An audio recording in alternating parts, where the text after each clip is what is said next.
Melvera was a beautiful noblewoman with graceful manners and a smile as gentle as spring sunlight. Yet behind that kind appearance lay a secret that made everyone fear her. She ate monsters. While others saw these creatures as deadly horrors, Melvera saw them as ingredients waiting to be cooked. Her strange passion earned her the nickname the Voracious Villainess, a title whispered among nobles with both disgust and scorn. Isolated and misunderstood, Melvera had long accepted that no one would ever truly understand her unusual tastes. Until one fateful banquet when she met a man whose blood-stained sword and fearless gaze changed everything.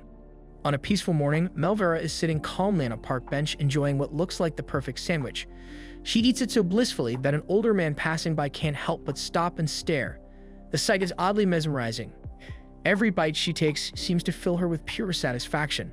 Curious, the man strikes up a conversation, and Melvera, being as polite as she is peculiar, offers to share her food.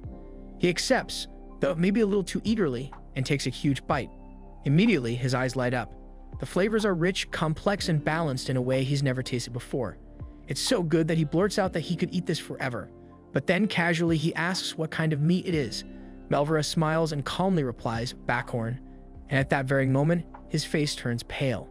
Backhorns, those are deadly monsters, infamous for their lethal poison. Realizing what he's just eaten, the man suddenly doubles over and vomits. He can't comprehend how anyone, especially a noblewoman, could possibly eat something so dangerous. Unless she's that woman he's heard rumors about. Meanwhile, Melvera simply continues eating completely unbothered. To her, even the most ferocious beasts can be turned into a delicious meal if prepared correctly.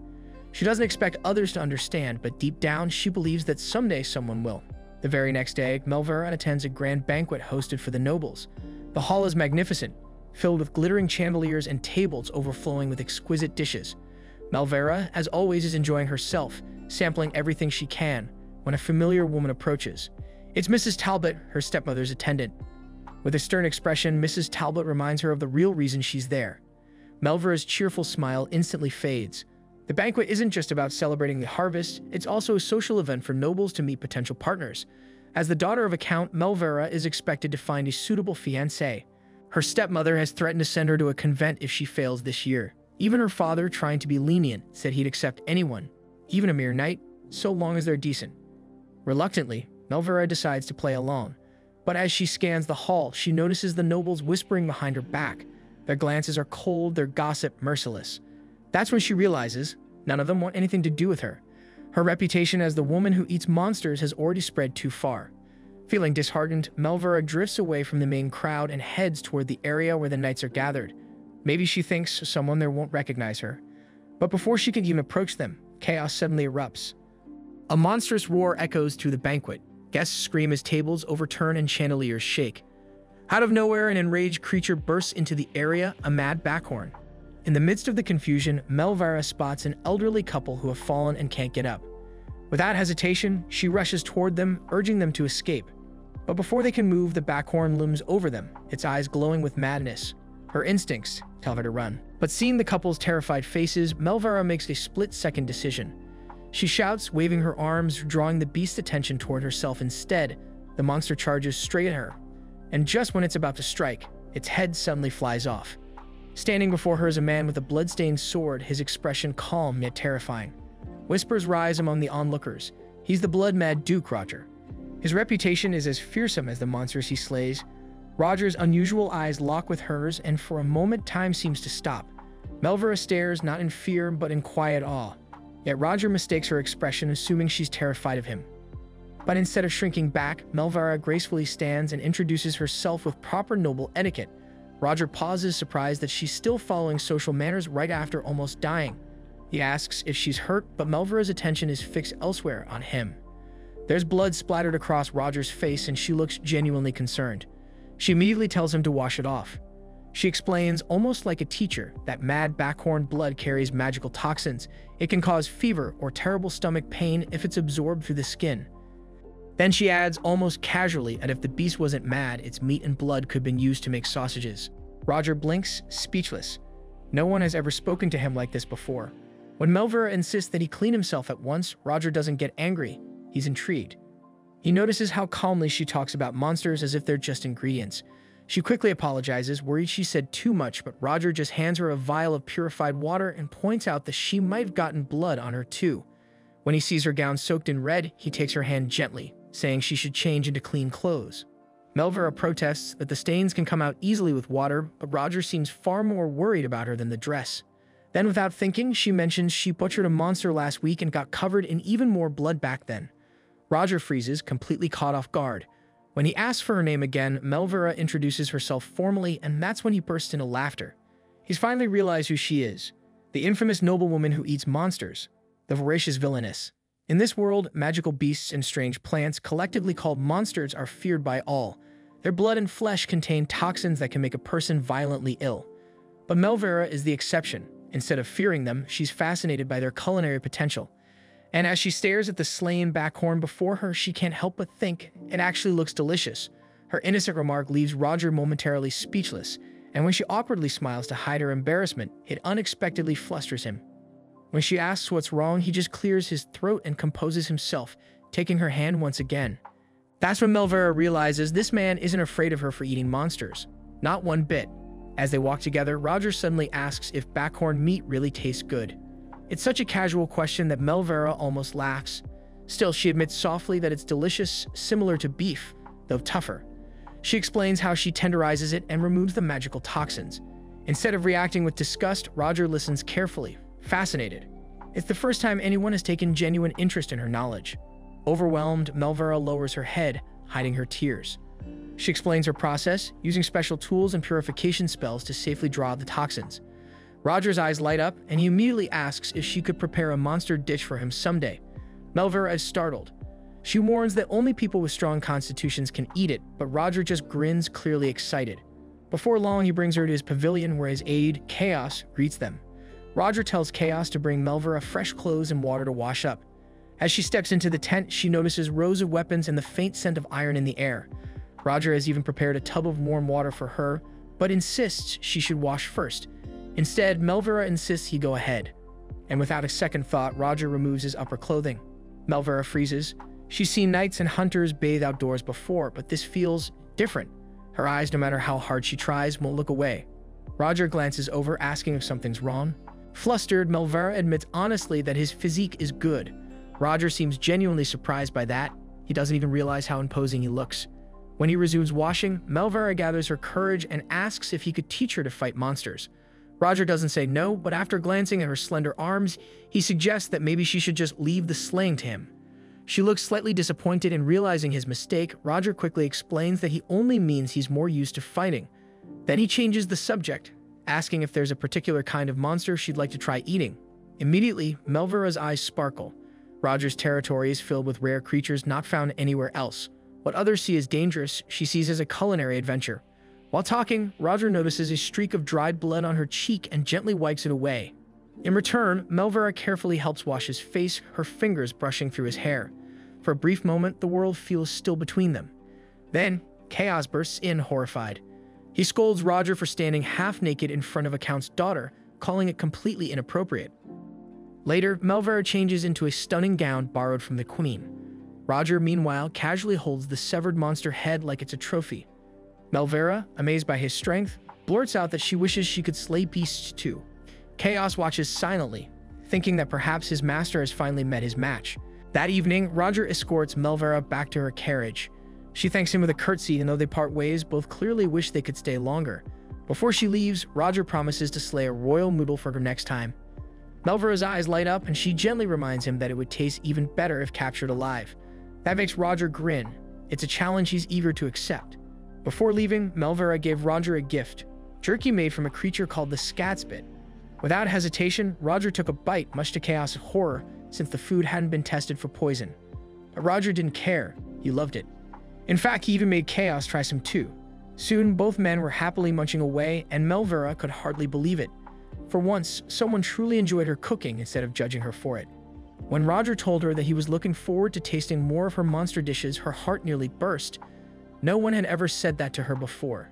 She hid her face, pretending to wipe away tears, and said it was only because she hated saying goodbye. Roger smiled softly, pretending to believe her. As they parted ways, he promised that they would meet again soon. And for the first time, Melvera actually looked forward to the next banquet, not for the food, but for the man who made her feel loved and appreciated.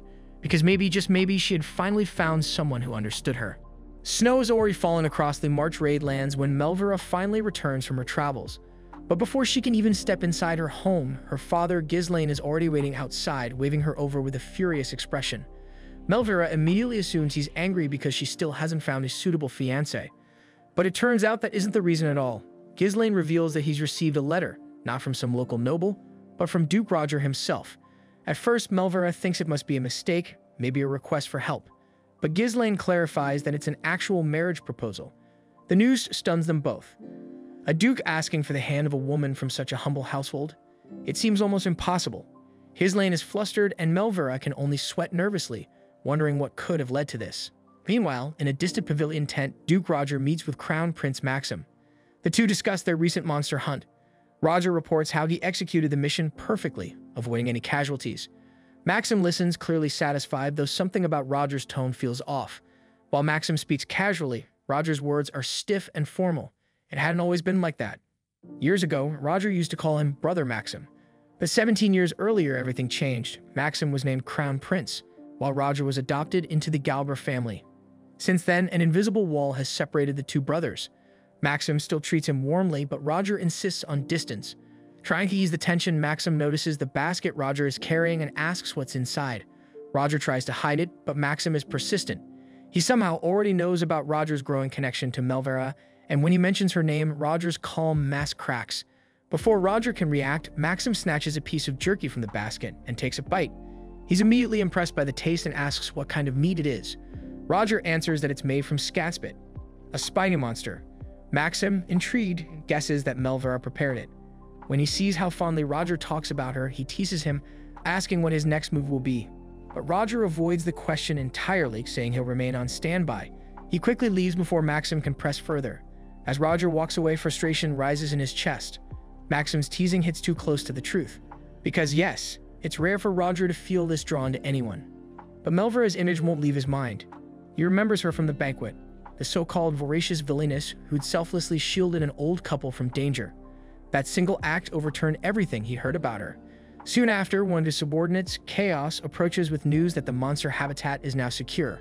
Roger nods, pleads, and relays Maxim's orders. But Chaos seems more interested in teasing him, asking if Melvera will be at their next banquet. Roger immediately suspects that Chaos was the one who told Maxim about her, though Chaos denies it quickly. Once left alone again, Roger's thoughts drift back to her tears, her hesitation, and the quiet loneliness he'd sensed beneath her calm smile. That's when he silently vows he'll never let her wear that expression again. Back at home, Melvera still can't believe that letter is real. Ghislaine tells her it arrived a week ago, delivered by a messenger riding a magnificent blaze eagle adorned with a jewel bearing the Galber crest. Melvera regrets not seeing the bird herself, and even Ghislaine admits how beautiful it was. But he quickly steers the conversation back to the proposal, wanting to know what exactly happened between her and the Duke. Melvera tells him everything honestly, how she met Roger at the banquet, how they spoke briefly about monster meat, but Ghislaine still finds it hard to believe that a single meeting led to this. Reading the letter again, Melvera herself begins to doubt its sincerity. Maybe Roger has another motive. Ghislaine agrees and decides to draft a careful reply, perhaps one that politely declines. That night, after her bath, Melvera sits at her desk and picks up the letter again. Her father's words echo in her mind. It was only one meeting. She sighs, tracing the Duke's name with her finger, and wonders if they were both simply carried away by their shared fascination with monster creatures. But then a thought occurs to her. Maybe Roger has no one to share his strange interests with, just as she doesn't. The realization makes her chest tighten with a mix of sympathy and curiosity. Then suddenly, the letter glows faintly. New lines appear on the page. Roger writes that he'll personally visit her on the 18th of Sirius. Melvera blinks, startled, and rushes to her father. Together, they realize with horror that the 18th is tomorrow. That night, Melvera can't sleep. She paces her room, flustered and anxious, holding a framed photo of her late mother. Speaking softly to it, she tells her mother about the proposal and wonders if the Duke will appreciate all types of meat the way her mother once did. Her thoughts drift to childhood, to those cold days when she stood beside her mother on their barren lands, learning to cook, learning to study monsters, inheriting her mother's research and passion. She's still chasing that dream, to prove that even monster meat can nourish people if treated properly. The next morning, Melvera is startled awake by a knock on her door. Her stepmother, Celia, walks in, frowning at the mess. She scolds Melvera for being lazy, for not taking her duties as a noblewoman seriously, and for still having no fiancé. She even brings up Roger, warning that despite his rank, he's infamous for being a violent, bloodthirsty duke. Before Melvera can respond, a thunderous sound fills the air. The cries of dragons echo from above. Melvera rushes to the window, and what she sees takes her breath away. Dozens of dragons soar through the sky, and at their head rides Duke Roger himself, majestic and commanding. Cilly is horrified and tells Melvera to shut the window immediately, but Melvera refuses. Instead, she leans out and tells Roger to wait for her in the northern pastures for a proper discussion. Without hesitation, he nods and flies off. As soon as he's gone, Melvera's face turns bright red. She hides behind the curtain, heart racing uncontrollably. Cilly calls her name several times before finally announcing she's leaving, claiming she feels unwell. Melvera tries to convince her to stay for the meeting, but Celia refuses, saying Ghislaine's presence is enough. Before leaving, she throws one last insult, calling Roger's arrival on a dragon disgraceful. But this time, Melvera doesn't hold back. She boldly declares that she will accept the Duke's proposal. Furious, Celia storms out. Later, in the northern pastures, Melvera finally meets Roger face to face. Though she tries to act composed, she can't hide her nervousness. Soon, Chaos joins them, apologizing for the sudden visit and explaining that Roger could no longer wait for her answer. As they talk, Roger suddenly grows serious. He steps closer, takes a strand of her hair, and examines it with genuine curiosity, wondering why it's so soft. Melvera, embarrassed, insists it's just messy from the wind. Roger chuckles quietly, then gestures to a large sack nearby. That, he says, is his gift to her. Melvera blinks in disbelief when he opens it. Inside lies a monster, just as he promised her before. Her eyes light up instantly.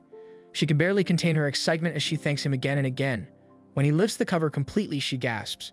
It's a golden moodle, a rare horned creature with radiant fur. Most moodles are white, prized for their pelts but rarely eaten. Yet this one glows like sunlight. Melvera immediately begins explaining everything she knows about it. Its diet, its habitat, how its meat becomes tender during winter, how valuable its fur is for clothing. Roger listens, clearly fascinated. Then, without saying a word, he gently takes her hand and places it over the creature's chest. She feels a heartbeat. It's still alive, merely asleep under magic. Her mind bursts with ideas, recipes, experiments, research plans, and her heart races with joy. She can barely stop smiling. This isn't just a gift. It's a sign that he truly understands her passion. Just then, Ghislaine arrives with his men. He greets the Duke formally, and the two begin discussing the proposal. As they talk, Melvera asks her father to allow Roger's dragons to rest and hunt in the nearby mountains. But Ghislaine misunderstands, thinking the moodle is meant to feed them. When he learns that it's actually for her, he's stunned. To his surprise, Roger already knows about Melvera's unusual hobby. Melvera adds that he's even eager to taste her cooking, and that she hopes to build a new research facility with his support. Ghislaine hesitates, unsure what to make of it, until Roger speaks firmly. He says he understands Melvera completely, both her habits and her reputation, and he accepts all of it. Hearing that, Ghislaine softens. He could tell the Duke's interest is genuine. Still, Roger reminds them that the moodle is alive and needs to be handled quickly. Ghislaine inspects the creature and admits it's both precious and dangerous. Since Roger wants to see how Melvera cooks it, Ghislaine gives his permission. He even orders her to guide Roger to her research facility. And so they set off together on Dragonback. For Melvera, it's her first flight, and the experience fills her with awe. Roger, noticing her amazement, jokes that she mustn't try to eat his dragons. As the research facility comes into view below, Melvera's voice trembles as she tells him to descend. The place is sacred to her. It once belonged to her late mother. And now, for the first time, she's bringing someone there. She feels nervous but determined. If Roger truly accepts her, her father will finally be at ease. At the facility, Roger immediately notices something unusual, a giant magic circle carved into the floor filled with ancient inscriptions. Melvera proudly explains that her mother originally designed it, but she's made her own improvements over the years. This, she says, is where they'll begin processing the monster they just captured. As Roger studies the carvings more closely, he realizes the circle was made to let Melvera absorb magical toxins from monsters. But even with all its complexity, it doesn't seem powerful enough to extract everything completely. So Melvera takes him deeper inside the facility to a sealed chamber where she keeps her other tools. There she retrieves a cloudy piece of quartz, an intricate crystal that can draw out both magical energy and blood. Roger is stunned by how finely crafted it is. Then, with calm determination, she turns to Roger and makes a bold request. She wants to see the decapitation technique he once used against monsters. Outside, the massive golden creature called the Mood has already been laid inside the ritual circle. Melvera prepares to begin her ceremony, but knows handling a monster of this size will be difficult. So she asks the knight for help. Roger raises his hand to signal his men, and they immediately move in to start deherring the beast. He explains that his knights aren't just trained to slay monsters, they're also skilled in harvesting pelts, horns, and claws for resources. In fact, shaving fur is one of their specialties. Within minutes, the golden mood is clean and ready. Melvera collects the thick golden fur and places her hand on it, her eyes gleaming with excitement, not only for the ritual, but also for the thought of all the delicious dishes she can create from this rare creature's meat. Meanwhile, Roger prepares to decapitate the monster. But before he can act, Melvera kneels beside the circle and recites a short prayer, her way of honoring the creature's life. Then, with a steady voice, she chants in the ancient magical tongue to activate the circle. Only then does Roger move. In one fluid motion, he draws his sword and slices through the monster's neck with breathtaking precision. Melvera can't help but be amazed by his flawless technique. After the beheading, she begins the extraction ritual. Holding the cloudy quartz, she recites another prayer. This time, the monster's blood slowly lifts into the air, swirling toward the crystal. As more and more of it flows inside, cracks suddenly appear on the quartz surface. It's never happened before. Panicked but unable to stop, Melvera struggles to maintain control. Roger quickly asks how he can help, and she orders him to fetch another quartz. Without hesitation, he rushes to grab one and replaces the damaged crystal. The moment he does, Melvera regains her composure and finishes the ritual. She recites the final chant, channeling every drop of her magic until the monster's essence is fully absorbed. But the process drains her strength, and she nearly collapses. Thankfully, Roger catches her just in time. When the ritual ends, the knights inspect the mood's body. They'd expect it to be dried out or ruined, but to their surprise, it looks fresh and perfect. Melvera explains that her method only extracts the blood and magical energy, not the moisture. Keeping that moisture inside ensures the meat stays tender and flavorful. Roger, still impressed, asks where she learned such advanced methods. Melvera smiles faintly and credits her late mother. She tells him about what happened 17 years ago during the Great Drought when her homeland suffered from famine and infertile soil. To save her people, her mother began researching ways to turn monsters into safe, edible meat. That research, Melvera says, saved countless lives. And after her mother's death, she vowed to continue her legacy. But she admits with a small laugh that lately she's also been doing it simply because she enjoys the taste of rare creatures. Curious, Roger then asks what she does with the magical energy she extracts. She casually answers, it's mostly used for fire, good enough to power cooking or lighting for 2 months straight. Roger can't help but burst into laughter. Her innocent use of something so powerful is almost absurd. He gently explains that this energy, if misused, could destroy entire nations. Melvera freezes, realizing she's never thought about it that way. Roger's tone softens. He assures her that while rumors may spread, his duty is to protect her from anyone who would misuse her work. His words deeply move her. But then, with a teasing grin, Roger brings up another rumor that she drinks monster blood. Surprised, Melvera blushes and quickly denies it.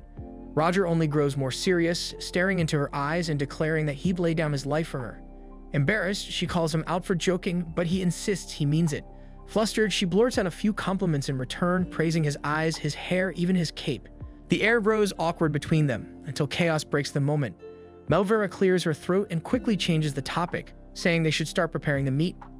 Outside, Roger's dragons are already restless, waiting for food. Just then, Melvera arrives with the official hunting permit they'll need to enter the mountains. Roger laughs, saying his dragons have been complaining about their boring meals lately. But before he can say more, his own stomach growls loudly. The scent of the royal mood's meat is just too tempting. So, Roger and Melvera decide to sneak in a little taste test before the others arrive. They slice off the rarest cuts and prepare a small grill. Roger even pulls out a bottle of special herbs he secretly took from the royal chef. Melvera takes a small taste of it and melts with delight at the rich flavor. Laughing, they remind themselves this is just a test, not them stealing food. They sprinkle the herbs, then use the monster's own magical blood to light the flame. As the meat cooks, Roger impatiently complains, "It smells too good to wait." But before they can eat, Chaos, one of the knights, spots them and immediately accuses the pair of sneaking snacks together. Roger frantically denies it, but the situation looks obvious. Trying to change the subject, he gives Chaos the hunting permit and tells him to feed the dragons instead. Chaos laughs and points out that the dragons are starving while their commander is secretly grilling meat. Eventually, Roger gives him a skewer, but the rest of the knights suddenly show up too, demanding their share. Melvera can't help but smile and gives her approval. Soon the knights gather around, laughing and cooking together. When the first skewer is ready, Chaos insists on tasting it, first to test for poison. Roger argues, but Melvera finally lets Chaos have the first bite. The moment he chews, his eyes widen in pure joy. He praises the flavor over and over, saying it's tender, rich, and perfect for pairing with wine. Melvera beams with pride. Hearing that, Roger can't wait any longer. He asks if Chaos feels any strange effects, but magical toxins usually take time to show. Still, Roger declares that the test is good enough and tells everyone to dig in. Melvera laughs and assures them she's already prepared medicine in case anyone gets sick. And just like that, the group erupts into cheerful shouts as they feast. Everyone's amazed. The meat is unbelievably delicious, nothing like the tough, bitter monster meat they've eaten before. Roger compliments Melvera again, saying he never imagined monsters could taste this good. She humbly replies that it's all thanks to her mother's research. The knights beg her to teach them her methods and even talk about bringing back another beast to practice. But she reminds them that eating monsters is still considered taboo. Later, as everyone relaxes, Melvera quietly calls Roger into her laboratory. The moment he steps inside, he's stunned by the sheer number of books and neatly arranged materials. Even the monster spines are sorted by size and color. Her meticulousness only deepens his admiration. While she prepares tea, he learns that she often hunts monsters alone. He's shocked. Surely the Count or someone should be helping her. But Melvera explains that most people in her land disapprove of her work. Many still follow old animist beliefs and see eating monster meat as sacrilege. Despite that, she continues her mother's research, even when the very people who once benefited from it now pretend they never touched monster meat during the famine. Roger, curious, asks why she keeps going in a world that refuses to understand her. She recalls the tragedy from 17 years ago, the same event that led to Roger's adoption by the Galber family. To continue their conversation, he gently guides her to sit on the couch, telling her she doesn't have to look at him if it's too hard to speak. He just wants to listen. After all, he came out only for research, but to propose to her. He already knows that society looks down on her, but he doesn't care. He tells her she can continue her research freely under his protection. Melvera hesitates, thinking he's only interested in her work. But Roger interrupts, saying the only thing he truly wants is to understand how she feels about him. For a moment, she's speechless. That's when she realizes, when Roger said he wanted to understand her, he wasn't talking about her experiments, but her heart. Melvera completely panics when she realizes this. Scrambling for an answer, she blurts out that she doesn't find him scary at all. In fact, she thinks he's rather handsome. Her words immediately make Roger blush, leaving Melvera worried that she might have said something wrong. She keeps talking, insisting that plenty of people would probably agree with her. But Roger only looks away in embarrassment, which confuses her even more. As she continues praising every detail of his looks, Roger struggles to believe she's being sincere. After all, he's a monster slayer. People are supposed to fear him, not admire him. Yet her eyes shine with pure admiration. She says she'll never forget how bravely he fought that monster during the banquet. Roger mutters that being covered in monster blood isn't exactly admirable or refined, but Melvera disagrees. To her, the courage to fight is far more noble than any fancy title. For a moment, silence falls between them, until Roger changes the topic and asks what she truly thinks of him, as her fiancé. That question catches Melvera off guard. She's never seriously thought about it before. On paper, being engaged to him would be ideal. His title as a duke would easily fulfill her father's expectations. Yet their difference in status still worries her. Quietly, she imagines what life would be like by his side, seeing him from morning until night. Just the thought makes her heart flutter. But then she reminds herself how insignificant she might look next to him. Her life has always revolved around research, and all she's ever wanted is a partner who lets her live freely. She wonders if being with him would truly make her happy, or if that happiness would simply come from fulfilling a dream her father planned for her. After some thought, Melvera finally speaks. Instead of answering directly, she asks why he would choose her when so many noble women must already be after him. She wonders aloud if his people would ever accept someone like her, known as the voracious villainess, whose reputation could easily tarnish his name, but Roger shakes his head. He believes his people will accept her in time. He explains about the Ozane Woods, a vast forest within their lands that's overrun with monsters. No matter how many he slays, they just keep coming back. The magical toxins that drive the creatures mad, and protecting those lands has always been his duty. To him, monsters are enemies to destroy, so he's shocked when Melvera admits that she actually enjoys eating them. Watching her prepare monster meat completely changes his perspective. Soldiers sometimes eat monsters for survival, but none ever thought to drain the magical energy first like she does. Roger admits her method is brilliant. Still, Melvera isn't sure that's enough to win over his people. She starts reflecting on how her research might help him, how maybe her late mother's work could finally make a difference. But before she can say more, Roger interrupts her gently. He promises to protect her, to defend her from all the cruel rumors that had haunted her for years. He truly wants her research to flourish for the sake of his people's future. For a moment, Melvera doubts his sincerity, thinking his proposal might be purely practical. Yet after a pause, she admits that his offer could save her, even if she feels unworthy of him. Roger misreads her hesitation as rejection, but he's wrong. Melvera actually accepts his proposal with a bright, determined smile. She explains that while other women enjoy parties or fashion, her joy lies in research. Since his duty is to hunt monsters, she promises to cook delicious meals from his hunts so nothing goes to waste. She eagerly lists the ways she can support him, and by the end, she says she's truly honored to marry him. Her words make Roger blush, but before they can savor the moment, Claude appears at the doorway, announcing that the mansion is ready to receive them, and that Count Ghislaine is waiting. As they rise to leave, Claude quietly warns Melvera not to speak too openly about her research or the condition of Roger's lands in front of strangers. Roger overhears this and senses something off about Claude's tone, but he lets it go. After all, a duke proposing to a disgraced count's daughter would naturally raise suspicion. When Roger finally meets Count Ghislaine, he presents the official engagement contract. The count's hand trembles with uncertainty. He can't tell if Roger truly wants to marry his daughter or if this is just politics. But Roger stands tall, proud of his decision. Even so, Ghislaine can't entirely forget the chaos of the banquet. Roger remembers it too, how all he cared about was slaying the monster. Yet Melvera never looked away, unafraid and steady. That moment convinced him she was different. He believes Melvera accepted him for who he truly is. The proposal may have happened faster than expected, but family pressure left him no choice. After some hesitation, Count Ghislaine signs the contract.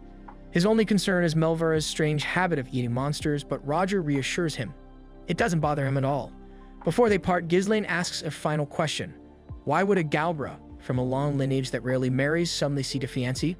Roger answers sincerely, listing every reason he admires Melvera. His words make Ghislaine laugh, though he quickly grows serious again. He explains that animism, the belief that all things have spirits, is deeply rooted in their lands. If things hadn't changed, he admits, he would have sent Melvera to a convent for her own safety. As a father, all he wants is to keep her protected. Roger solemnly vows that she will be safe under his care, earning the Count's trust. 10 days later, Melvera busily prepares for her move to the Galbra lands. Her attendants help her pack her research tools while workers load the cargo. Under Roger's orders, everything related to her research will accompany her. The engagement has already been made official.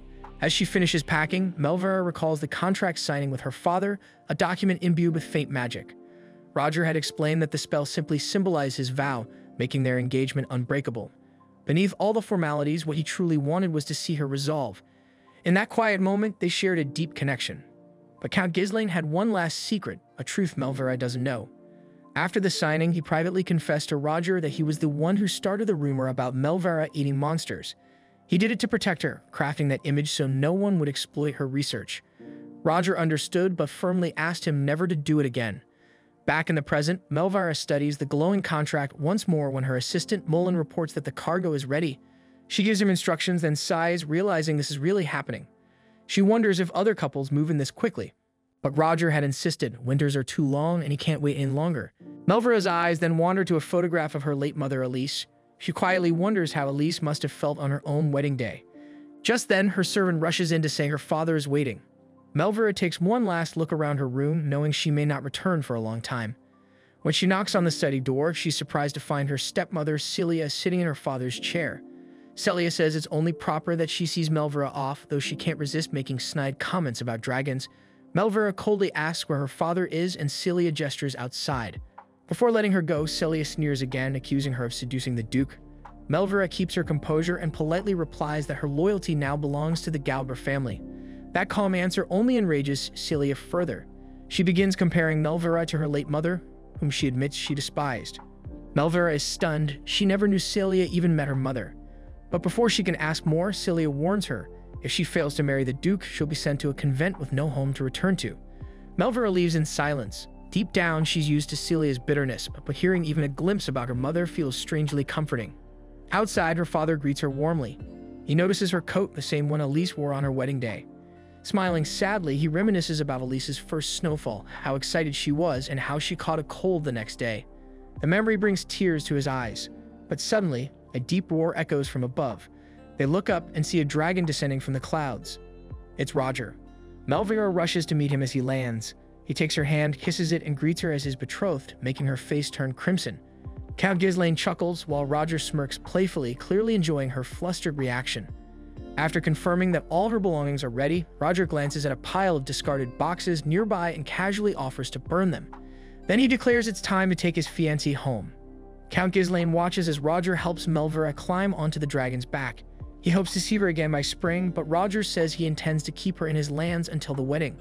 Even when Ghislaine offers to handle the preparations himself, Roger promises to provide everything. As the dragon takes off, Ghislaine watches them soar into the sky. Though uneasy, he knows his daughter is in good hands. Down below, Roger glances once more at the pile of rubbish, and with a flick of his hand, he sets it ablaze. The fire bursts into bright flames, drawing gasps from the servants. Claude protests that it's unnecessary, but Roger only smiles, saying he's free to join the Galbraith family if he wishes. Claude refuses, grumbling as the flames rise like fireworks. Meanwhile, high above the chaos, Roger and Melvera were still soaring through the skies. And even though Melvera felt a small tug of longing for home, she couldn't deny the excitement growing inside her. After all, she was heading toward Roger's land, toward a future she had never imagined. While they flew, Roger told her gently that she didn't need to force herself into anything. All she had to do, he said, was stay true to who she was. Her only duty as his lady was to bring him comfort. Melvera, unsure how to do that, admitted her hesitation. But Roger, calm and confident, reassured her. He promised she would have complete freedom to continue her research. And as if that weren't enough, he even offered to capture monsters for her experiments, something that immediately brightened her face. His men also seemed thrilled, remembering the dishes she once made using royal noodle meat. As she listened to him talk, Melvera began to truly realize just how kind and thoughtful he was. As the hours passed, the sky slowly turned into a warm crimson. Roger glanced at her hair and commented that it looked just like the glow of sunset. Embarrassed, Melvera tried to deny it, but Roger insisted that it was even lovelier when it shimmered with light, just like when she had activated her magic circle. Then with a soft smile, he patted her head. That simple touch left Melvera so flustered she could barely breathe. When night finally fell, Melvera noticed the faint glow coming from the dragon's horns. That soft luminescence helped them see each other clearly, even though the sky was pitch black. She wondered aloud if the people on the ground could see those lights too, maybe mistaking them for drifting stars sliding across the heavens. After several hours of flight, they eventually reached the port town of Air, a place under the king's rule. But that wasn't their true destination. Their real goal was Fort Ritterard, a simple outpost near the border where travelers often stopped to rest. Roger mentioned that they'd get Melvera a comfortable room in town, but to his surprise, she seemed more interested in whether the border had forests or rivers nearby. She didn't mind staying at the fort at all. What excited her most was the possibility of encountering new monsters. She talked excitedly about the fishtail monsters currently in their spawning season and the mysterious monster fruits rumored to grow in the forests. Roger tried to warn her that the fort was plain and purely functional, but her imagination had already taken off.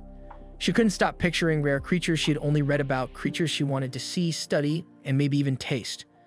Amused, Roger laughed and admitted that there were actually some Xanas swimming in the river this time of year. Instantly, Melvera's eyes sparkled. Xanas didn't exist in her homeland. However, her excitement dimmed when Roger mentioned that setting traps would take some time. Wanting to cheer her up, he promised that they could still try to catch some that very night. With luck, they might even enjoy Xanas for breakfast the next morning. Melvera found herself growing more and more moved by Roger's warmth. She noticed how easily he went out his way just to make her happy. Remembering Chaos' words about how his men had always eaten very poor quality monster meat, she asked if it was true. Roger nodded, explaining that the meat they had eaten during long expeditions had been tough, rubbery, and barely edible. They had no choice but to roast it thoroughly to avoid getting sick, but even then it often caused stomach aches. Melvera immediately guessed they had never removed the magical toxins properly. Roger remembered trying countless types of monsters to find something safe, yet none had ever been suitable. He even admitted that he once collapsed from the toxins and barely remembered what happened afterward. Soon after, their dragon finally reached the fort. Roger told Melvera to hold on tightly as it descended. He guided it carefully downward until they landed safely. As his men arranged accommodations with the caretaker, they mentioned that their commander had brought a lady with him. The caretaker, shocked, quickly apologized, worried that their simple fort might not suit a noblewoman. Melvera peeked from behind Roger and tried to reassure him that she needed nothing fancy. Then Roger called her over so they could unpack what they needed for the night. As Melvera dug through her belongings, he suggested again that she stay in town, but Melvera had already made up her mind. She preferred the fort. Its plainness reminded her of her research facility, where she had often fallen asleep on the cold floor while working late into the night. Although Roger still seemed unsure, she smiled and told him she'd be perfectly fine as long as he was there. He showed her a small, modest room with a bed and a table. He insisted she rest after such a long flight, but Melvera said she still felt energetic. Then she caught a faint scent drifting through the hall. Curious, she followed it to the furnace room, making Roger nervous as he trailed behind her. Inside, 2 soldiers were cooking simple grain porridge. Startled by her sudden appearance, they froze, but Melvera warmly offered to help. She told him that plain porridge wouldn't fill anyone's stomach and unwrapped some leftover noodle meat. Seth hesitated, afraid the monster meat might be unsafe. But Mullen reassured him, saying Melvera herself had prepared it and that no one had suffered even the slightest side effect. To prove it, Melvera grilled a small piece. She handed it to Seth, but he still eyed it with suspicion. Before he could refuse, Mullen stepped forward and volunteered to taste it himself. Delighted by the flavor, he began to describe it enthusiastically, until a dry, irritated voice interrupted him. Roger was standing in the doorway, clearly sulking. He asked if he could have a taste as well. Flustered, Melvera quickly took his hand and guided him closer to the furnace. She grilled a fresh piece for him and shyly asked if she could feed him. But Roger stubbornly refused to open his mouth. Exasperated, she remembered how her nanny used to feed her younger brother. Using that same tone, she playfully tried again, but he resisted. Finally, she realized what always worked on her brother, calling his name directly. So dropping all formality, she softly called Roger. Surprised, he looked at her, and she slipped the meat right into his mouth. He chewed slowly, then admitted that it tasted good. Seth, relieved, finally ate his portion as well and was pleasantly surprised. Overjoyed, Melvera suggested they mix the remaining meat into the porridge. Roger, however, was still sulking silently in the background. Later that night, everyone ate together, delighted by the improved meal. Melvera beamed when Roger asked how she had made it. She explained that she simply diced the meat, fried it lightly, and mixed it into the pot. Then, to her shock, Roger scooped a spoonful and fed her himself. Embarrassed, she tried to stop him, but he fed her until the bowl was empty. As they talked, he told her she should address him less formally, just like she did earlier when she called his name. Most engaged couples did, he said. Though it felt strange, Melvera knew she would eventually need to get used to it. Her cheeks burning, she said his name again. Amused, he suggested she give him a nickname instead. After thinking carefully, she chose to call him by his second name. At once, Roger's eyes began to glow faintly. He turned away, trying to hide it. Alarmed, Melvera cried for help. Mullen rushed in, but Roger explained that he had only lost control of his magic for a moment. Worried, Melvera wondered if the food had triggered it, but Mullen reassured her that Roger simply carried more magic than most people. Once he released some, he'd be fine. Roger confirmed this, adding that it was perfect timing since he planned to use that magic to catch Xana's the next morning. Even so, Melvera couldn't shake her worry. Mullen's explanation reminded her of her mother, how her mother's incomplete magic circle had prevented her from purging magical energy. It had built up inside her body until it poisoned her. Melvera remembered her mother's beauty whenever she performed magic, the glowing hair and jewel-bright eyes. That brilliance had inspired her own fascination with magic. Yet humans were fragile. Their bodies would break before their minds did if magic overloaded them. She had been powerless to save her mother back then, but now she silently vowed to complete her mother's research so she could protect Roger. When morning came, Melvera woke up wrapped in Roger's coat. The last thing she remembered was pacing around anxiously. Blushing, she realized he must have found her asleep on the floor and carried her to bed. She hurried out and found him sipping coffee. When she checked his condition, he simply pulled her gently into his arms. He pressed his forehead to hers to prove he had no fever. Her heart raced until she noticed his skin was ice cold. Smirking, he explained that he had fallen into the river while trying to catch Xana. Remembering his promise to catch Xana's for her, she felt guilty. She asked if he was really all right, but he insisted he was. Trying to warm him, she wrapped his coat around him again. Roger chuckled and said proudly that they had caught something she'd love. Still worried, she hesitated, but he pulled her closer, teasing that they should just go out like that to stay warm. And at that moment, she realized just how comfortably spoiled he had become around her, and how deeply she was already fallen for him. That marks the end of today's Recap. If you enjoyed the video and want more of it, please support the channel by leaving a like and subscribe. Let's help us reach a current goal of 10K subscribers.